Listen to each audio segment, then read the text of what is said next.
The following paid commercial program is brought to you by TD Wealth. Hello and welcome to Money Talk. I'm Kim Parley. The U.S. Federal Reserve did as expected, keeping interest rates on hold at between 5.25% and 5.5%, the same level it's been since July. However, they upgraded their outlook for the economy and stocks rallied on the news. Joining us for insight on what you should be paying attention to is Rannella Billy-Ochieng, senior economist at TD. It is so nice to have you here again. Thanks for having me. So let's just start with, they came out, as I said, they didn't change the rate in this particular meeting. Anything important to what they said or what they didn't say? I think if you look at the language that they use, we saw that they basically focused on the economy's strength. We are seeing a lot of economic resilience showing up in the data. Certainly the GDP report, the latest jobs market report, all pointed to strength in the economy, and that's something the Fed acknowledged. But they also acknowledged that inflation risk is still elevated, and that's a cause for concern. I think one thing that has changed substantially since the Fed met the last time was on financial conditions.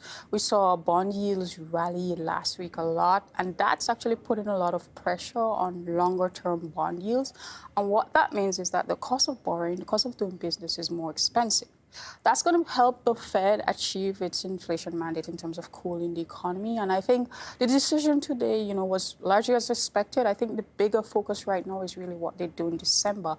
And that's going to be predicated on what we see happening over the next couple of weeks, particularly the jobs report this coming Friday. There's about 1,000 things I want to pick apart in what you just said. So if I could, we still are seeing some resilience in the economy. The fact that inflation is still, they expect it to be a bit elevated. Where do you see that resilience coming from? So the latest GDP print was a blockbuster. We saw growth coming close to 5%, and that was a bit of surprise for us, but also consensus forecasters out there. And if you look under the hood, we saw that the consumer played a massive role in this trend. Household spending was actually up 4% in the quarter. That's a very large number. And when you think of it, we're in a high interest rate environment and shoppers are still spending.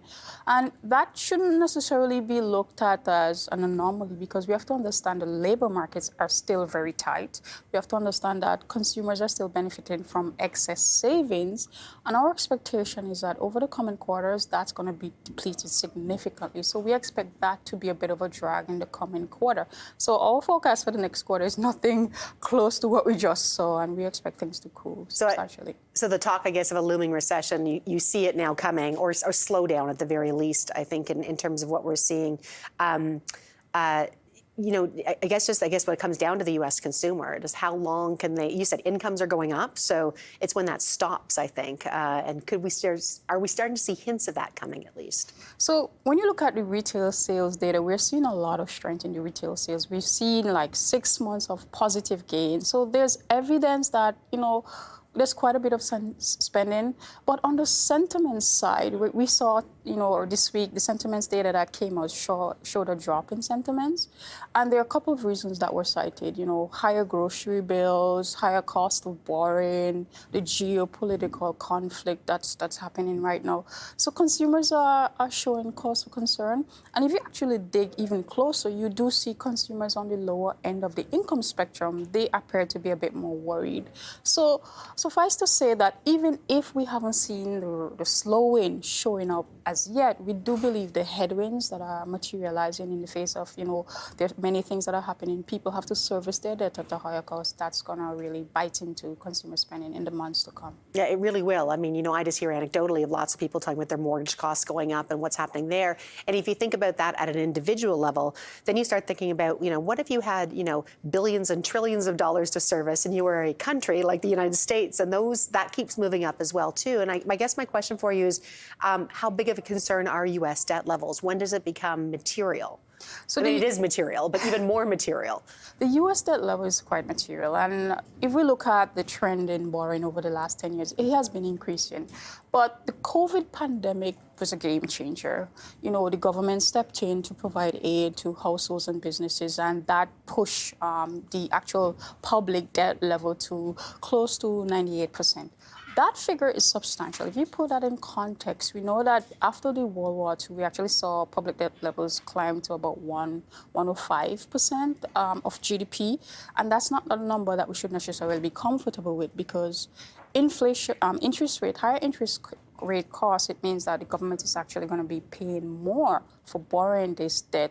Certainly, bondholders are aware of that, and we saw that, as the government goes out and has to finance the deficit, it means they have to pay more. We saw term premiums actually move up significantly in recent weeks, and that's a reaction because markets are repricing the notion that, fiscal indiscipline is costly, and governments are going to have to pay more to service this debt. I feel like there's a lot to be watching over the next 6 to 9 months, and we'd love it if you came back and tell us more about it. My pleasure. Okay, that is Rannella Billy-Ochieng, senior economist at TD. Still ahead, given everything we've just talked about, the big question for markets is, where do we go from here? Anna Castro of TD Asset Management will be sharing her thoughts. And later, changes are coming to the alternative minimum tax. Does it apply to you? Nicole Ewing of TD Wealth breaks that down for us. You're watching Money Talk. We'll be right back.